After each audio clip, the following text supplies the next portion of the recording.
감사합니다. 의학 용어로 팬텀 페인이란 말이 있습니다. 환상통 혹은 도깨비 통증이라고 하는데, 예를 들어서 신체 일부가 잘려나갔을 경우에 그 없어진 그 부위에 통증을 느끼는 것입니다. 만약에 손을 잘려나갔는데 손가락의 아픔이 없어진 다음에 느낀다든지 이런 것을 말하는 것입니다. 실상은 없지만 그 부위에 통증을 느끼는 것인데, 세상에는 눈에 보이는 것에 의한 고통도 있지만 실체가 없고 보이지 않는데도 큰 고통을 느끼는 경우도 있다고 하는 것입니다. 오늘 우리가 읽은 본문의 말씀은 출애굽했던 이스라엘이 홍해 바다 앞에서 하나님의 기적을 체험하는 장면입니다. 이스라엘은 라암셋을 떠나서 숫곳에 머물렀고 그 후에 에담에 이르렀는데, 그 에담에 있을 때부터 하나님의 구름 기둥과 불 기둥이 이스라엘 백성들을 인도했습니다. 그 후에 이스라엘은 에담을 따라서 믹돌과 비하이롯의 바닷가에 진을 쳤습니다. 바로가 그 보고를 듣고는 그들이 그 땅에서 멀리 떠나 광야에 갇힌 바가 되었다, 이렇게 이야기를 하고, 특별히 제작한 병거 600대와 애굽의 모든 병거와 마병과 군인들을 보내서 이스라엘을 추격하게 했다고 하는 것입니다. 이스라엘은 지금 앞에는 홍해 바다가 있고 뒤에는 광야와 애굽 군대가 쳐들어오고 양옆에는 거친 암벽과 산으로 막혀 있었다고 하는 것입니다. 꼼짝달싹할 수 없는 그런 위기의 상황에 놓이게 되었습니다. 그래서 본문 10절에 보면 이스라엘 자손들이 두려워하여 여호와께 부르짖었다, 이렇게 말하고 있습니다. 사람들은 우겨싸임을 당하고 진퇴양난에 빠지고 더 이상 빠져나갈 길이 막혀버리면, 그러면 그 다음에는 마지막 극단적인 선택을 하게 되는데, 그때 자살을 하는 경우가 있다고 하는 것입니다. 그들은 당장 눈에 보이진 않지만 팬텀 페인, 한마디로 말하면 그 유령과 같은 고통이 우리에게 임하기 때문에 지레 절망하게 되는 경우가 많습니다. 지금 이스라엘 백성들이 당했던 상황이 이와 같다고 하는 것입니다. 그런데 중요한 것은 오늘 본문을 잘 연구해 보면 하나님은 이런 상황 속에 있는 이스라엘을 구원하셨다고 하는 것입니다. 지난 2주간 동안 하나님은 어떤 분이신가, 또 하나님 앞에서 우리는 어떤 존재인가를 함께 살펴봤습니다. 이사야 41장에 나오는 말씀을 통해서 하나님이 우리를 부르실 때 3중 5층을 쓰신다고 그랬습니다. 나의 종 너 이스라엘아, 내가 택한 야곱아, 나의 벗 아브라함의 자손아, 우리를 부르신 하나님이 내가 너를 굳세게 하리라, 너를 도와주리라, 너를 붙들리라, 3중 보호의 약속을 하셨다는 말씀을 드렸습니다. 그리고 지난주에는 요한복음 13장을 통해서 주님이 우리를 사랑하시되 끝까지 사랑하시니라, 그 말의 의미를 생각했는데, 끝까지 마지막까지 사랑하시는 하나님은 그 사랑은 충분히 사랑하셨고, 그리고 과분한 사랑으로 우리를 사랑하셨다고 성경을 말씀했다는 것을 함께 살펴봤습니다. 오늘은 그 세 번째 시간으로 하나님은 위기를 만난 인생들을 어떻게 지키시고 보호하시는가, 이 문제를 홍해 사건을 통해서 함께 살펴볼까 합니다. 제일 먼저 15절부터 16절 말씀을 다 같이 한번 읽어보겠습니다. 15절 제가 읽습니다. 여호와께서 모세에게 이르시되 너는 어찌하여 내게 부르짖느냐, 이스라엘 자손에게 명령하여 앞으로 나아가게 하고 지팡이를 들고 손을 바다 위로 내밀어 그것이 갈라지게 하라. 이스라엘 자손이 바다 가운데서 마른 땅으로 행하리라. 오늘 본문의 말씀을 보면 이스라엘 백성들이 비하이롯에 있을 때 바로왕은 보고를 들었습니다.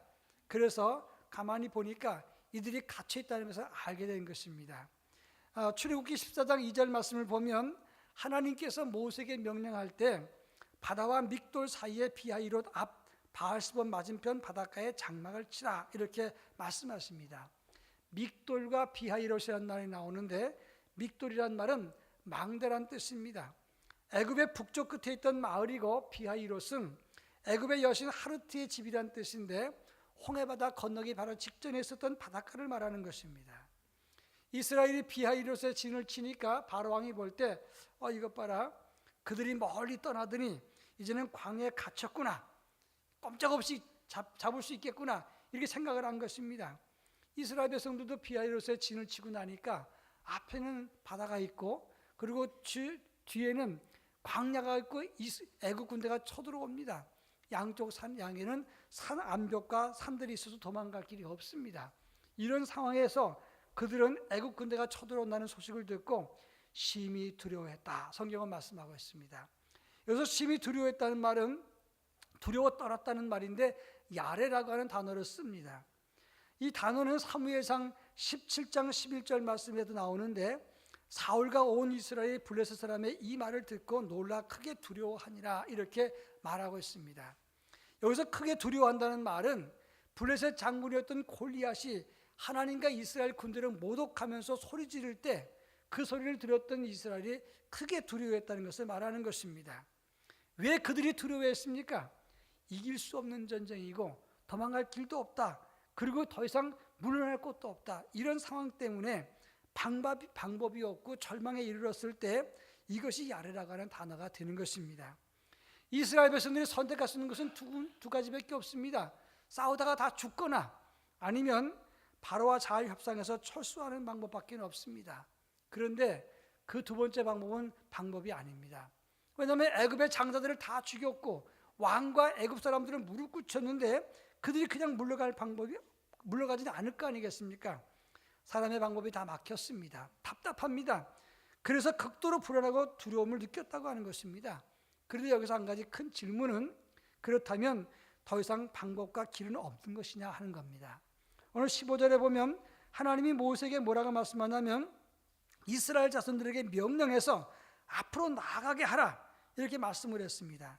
그리고 지팡이를 들고 손을 바다 위에 내밀어 그것이 갈라지게 하라 그랬습니다. 갈라진다는 말은 빠하란 단어인데 쪼개진다, 닫힌 것을 연다는 뜻입니다. 그러면 너희가 마른 땅으로 행하리라. 이 마른 땅으로 행하려면 얍사바 야보우란 말인데 옛날 성경이 육지라 그랬어요. 마른 땅, 그 장소로 들어간다는 말입니다. 닫혀있던 바다, 잠겨있던 바다 안에 마른 땅, 제3의 길을 연다. 바로 이것이 중요한 포인트라고 하는 것입니다. 로버트 모건이 쓴 10가지 홍해의 법칙이라는 책에 나오는 이야기인데 로버트 모건은 말하기를 하나님은 우리가 눈에 보이는 실패와 절망 때문에 불안해할 때 전혀 예상하지 못하는 보이지 않는 바닷길을 여셨다 이러면서 10가지 법칙을 설명했어요. 근데 그 중에 3가지만 소개합니다. 제8법칙, 사방이 막혔을 때 하나님은 독특한 방법으로 우리를 구원하신다. 제3법칙, 적을 인식하되 두 눈으로는 주님을 직시하라. 제9법칙, 현재 위기를 장래의 믿음과 성장을 위한 디딤돌로 삼으라 그랬습니다. 한마디로 말하면 로버트 모건이 성경을 분석할 때 사방이 다 막혔어도 하나님 길까지 막힌 게 아니라는 거예요. 사방의 길이 다 막히고 절망 속에 있어도 하나님이 절망하시는 것도 아니고 하나님의 길이 막힌 것도 아니니까 너희는 이 사실을 믿고 당당하게 나가라. 이것이 로버트 모건의 해석이라고 하는 것입니다. 마르틴 루터가 종교개혁을 한창 진행했을 때 교황은 추기경에게 화를 냈습니다. 아니 금으로 마르틴 루터를 매수하라. 그랬더니 추기경이 보고하기를 그 어리석은 바보는 금을 사랑하지 않습니다. 그럼 어떻게 할 것이냐? 추기경이 루터를 협박합니다. 교황의 작은 손가락 하나가 전 독일 국민보다 훨씬 강하다. 이번에도 이 교황의 제의를 받아들이지 않으면 너는 더 이상 이 땅에서 어디로 갈 것이냐? 안전할 곳이 없다. 협박을 합니다. 그 말이 사실이었어요. 그런데 루터가 뭐라고 말하냐면 나는 지금 있는 곳에서 한 발자국도 떠나지 않습니다. 하나님의 능력이 제3의 방법으로 나를 지켜줄 것입니다 라고 이야기를 합니다. 역사학자 찰스 베어드는 역사의 흐름을 연구하다가 3가지를 깨달았습니다. 첫째는 권력과 힘을 가진 사람이 지나친 탐욕을 가지면 분쟁이 일어나고 반드시 망한다. 둘째는 악인이 강력한 힘이 승리하는 것 같아도 결국 어떤 방법으로든지 악한 것은 망한다. 3번째가 중요합니다. 하나님은 전혀 예기치 않은 방법을 통해서 역사를 바꾸고 그래서 역사와 문화가 발전하고 번영하도록 하셨다고 하는 겁니다.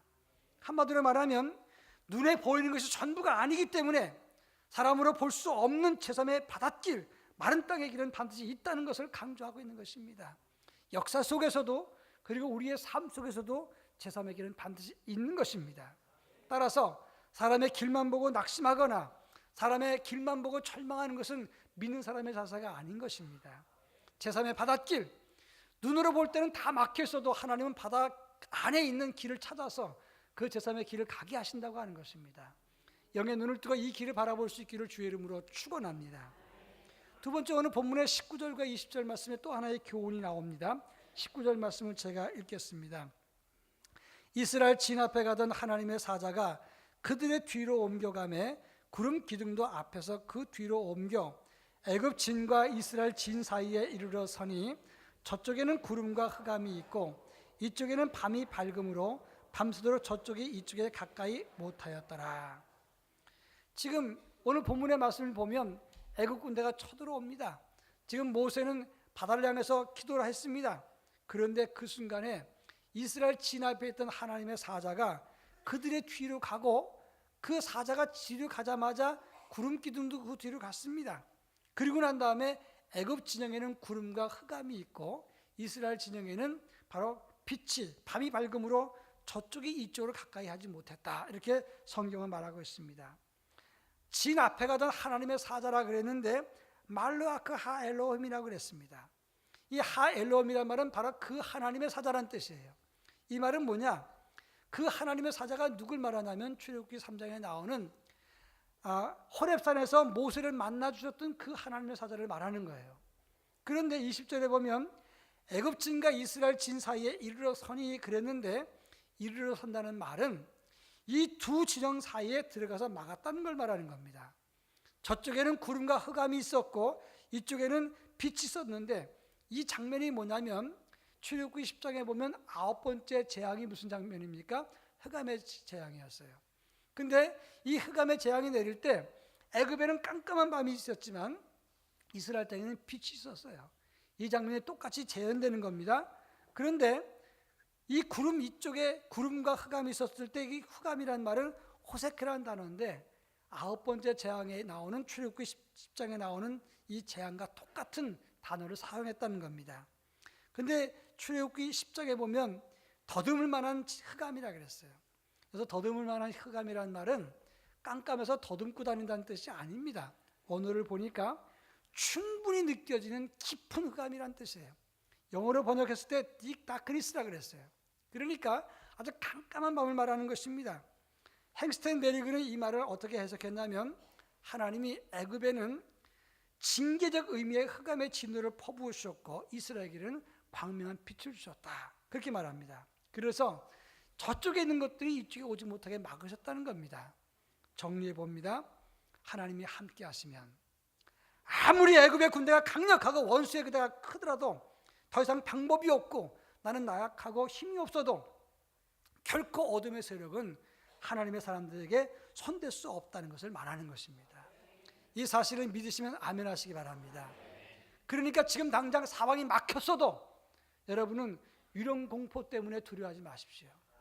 하나님은 제사의 방법을 말씀해 주셨고 그리고 동시에 하나님의 손길이 지켜주시는 한 저쪽에 있는 흑암의 역사가 이쪽에 침범하지 못한다는 사실을 믿으시기를 축원합니다.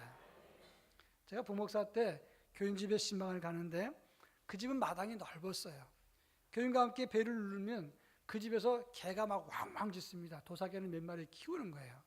그 집 신방가기가 제일 힘들어요. 그러면 배를 누르면 그 중에 주인이 나와서 맞이하면 좋은데 턱턱 문을 열면서 목사님 들어오세요 그래요. 그러면 개가 왕왕왕 짖습니다. 그러면서 하는 말씀이 우리 개는 안 물어요. 괜찮아요. 그런데 주인은 안 물지만 다른 사람 묻니다. 그러니까 신방대원들은 겁이 나갖고 그걸 들어갈 수가 없는 거예요. 좀 데리고 나와가지고 진정을 시킨 다음에 갔으면 좋겠는데 근데 거길 들어오라 그러니까 안 갈 수도 없잖아요. 그런데 뭐라고 말하냐면 그 다음 말이 재밌어요. 징검다리처럼 돌이 있으니까 그 돌 밟고 들어오면 된다는 거예요. 가만히 보니까 개가 달려들어도 거기까지는 안 와요. 왜냐하면 쇠사슬을 묶어놨으니까. 그러니까 우리는 가방을 들고 이렇게 가슴에 들고 손 들면 손 딸려나가니까 가슴을 들고는 그 징검다리로만 이렇게 지나가는 겁니다. 그때 확 도사개들이 달려들었는데 근데 거기까지 못 오더라고요. 그때 깨달은 게 뭐냐면 묶어놨기 때문에 거기까지가 한계인 거예요.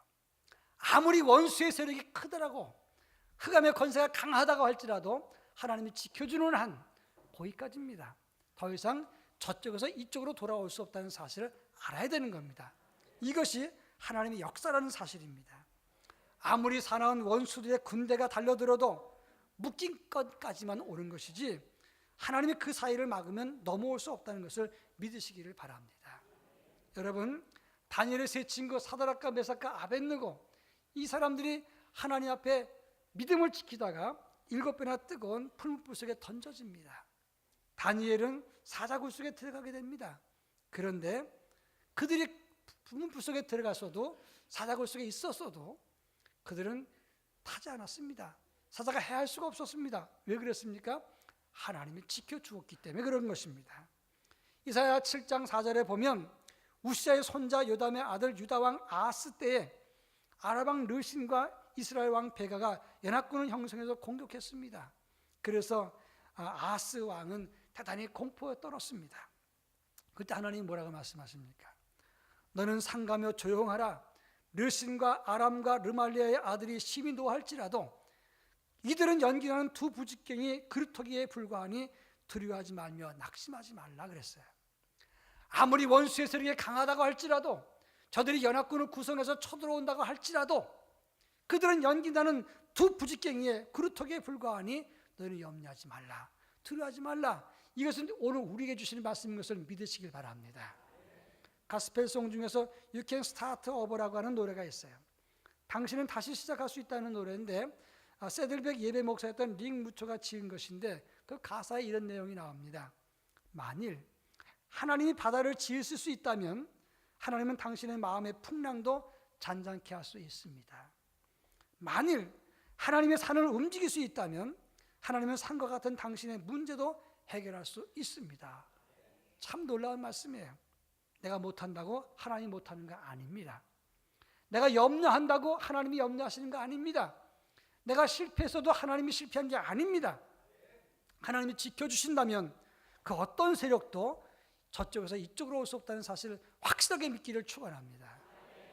마지막 세 번째 17절로 18절 말씀을 다 같이 한번 읽어보겠습니다. 17절 제가 읽습니다. 내가 애굽 사람들의 마음을 완악하게 할 것인즉 그들이 그 뒤를 따라 들어갈 것이라.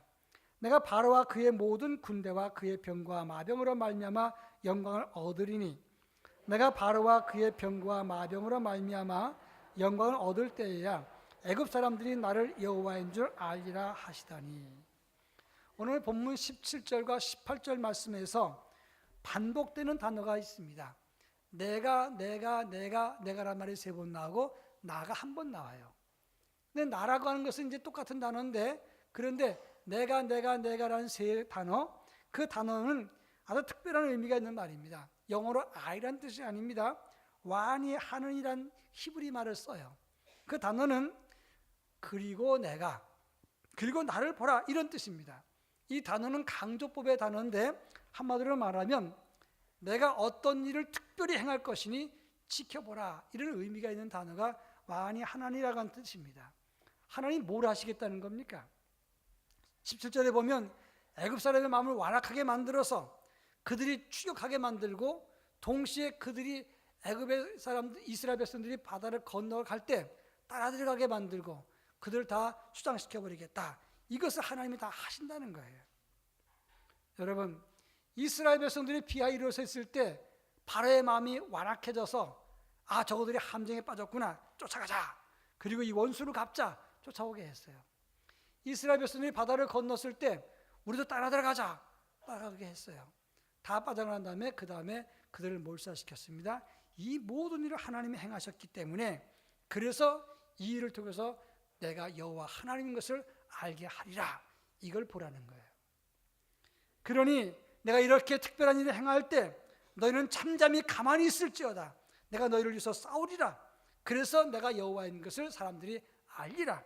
이렇게 하심으로써 3번이나 완이 하는이라는 단어를 쓰면서 내가 할 것을 보라, 이렇게 말씀한 거예요. 바로 이것이 중요한 겁니다. 하나님은 우리를 위해서 직접 나서서 싸우시고 저들의 마음을 강팍케 하시고 저들을 무너뜨리신다고 하는 겁니다. 이 사실을 믿으시길 바랍니다. 언젠가 여러분에게 보여드렸던 릭앤딕의 이야기가 있어요. 릭이라고 하는 아이가 태어났을 때 탯줄을 목에 걸고 나와서 이 아이는 뇌산소가 부족해서 뇌성마비가 되고 경련성 전신마비로 몸을 움직이지 못했습니다. 출생 후 8개월쯤 되었을 때 의사가 부모에게 이렇게 말합니다. 이 아이는 살지 못하니까 포기하십시오. 이 릭의 아버지 딕은 절대 포기할 수가 없었습니다. 이 아이를 잘 키우다가 이 아이가 처음으로 컴퓨터를 통해서 자기 의사를 표현했는데 그때 뭐라고 말했냐면 run, 달리고 싶다 그랬어요. 그 말을 표현한 걸 보고는 아버지가 직장을 그만두고 15살 된 아이를 이제 휠체어에 눕히고 자전거에 매달고는 8km 자전 달리기에 참석을 합니다. 1981년 보스턴 마라톤 경기에 참석했을 때 완주하지 못했어요. 1982년 42.195km를 완주합니다. 그리고 난 다음에 그 다음 도전이 철인 3종 경기에 참석을 하는데 이 아버지는 고무보트에 아이를 누이고 3.9km의 바다를 수영을 해서 건너갑니다. 이 아버지는 수영 선수도 아닙니다. 수영을 성인이 돼서 해본 적이 없었어요. 아들을 위해서 수영을 했습니다. 180.2km 되는 용암지대를 자전거에 아이 휠체어를 태우고 달렸습니다. 릭의 한 일은 아무것도 없어요. 그냥 휠체어에 누워있던 것밖에 없었습니다. 아버지는 그 경기에서 완주를 합니다. 3종 경기 6회 완주, 마라톤 64회 완주, 그리고 단축 3종 206차례 완주, 그리고 6,000km의 미국 횡단을 도전해서 성공을 합니다. 이 실화예요. 그런데 이 아이 릭이 아버지에게 말합니다.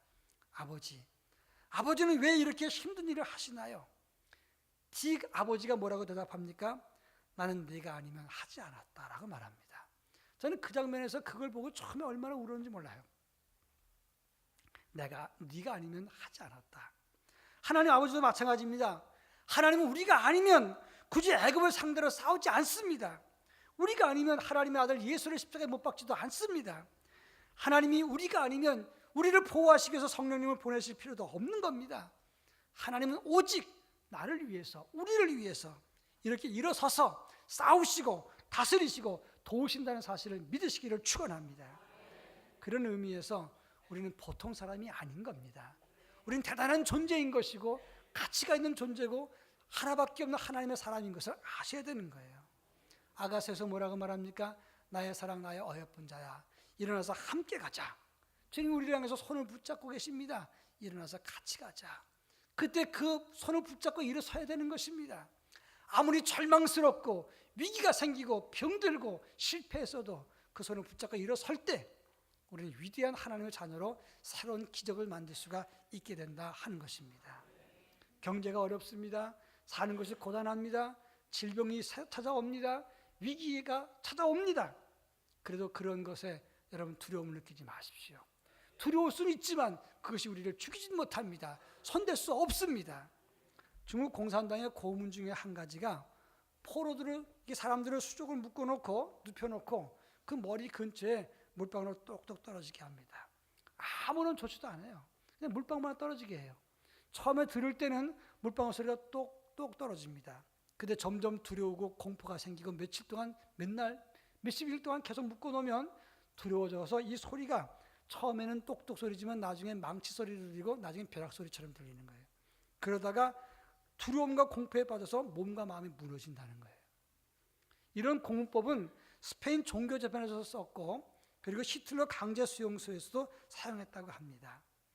끊임없이 절망의 소식이 찾아오면, 낙심하고 우울한 소식이 찾아오면 처음에 아무것도 아닌 것 같지만 나중에 벼락 소리처럼 들립니다. 그리고 우리를 무너지게 만듭니다. 여러분 기억하십시오. 아무리 그런 소리가 찾아와도 이런 고통은 그것으로 끝나는 것입니다. 하나님은 우리를 위해서 대신 싸우십니다. 제3의 방법을 내십니다. 그 누구도 우리를 손댈 수 없도록 막아주십니다. 그 사실을 믿으시고 확신하시길 바랍니다. 자기 아들을 아끼지 아니하시고 우리 모든 사람을 위해서 내어주신 이가 어찌 아들과 함께 모든 것을 주시지 않겠느냐.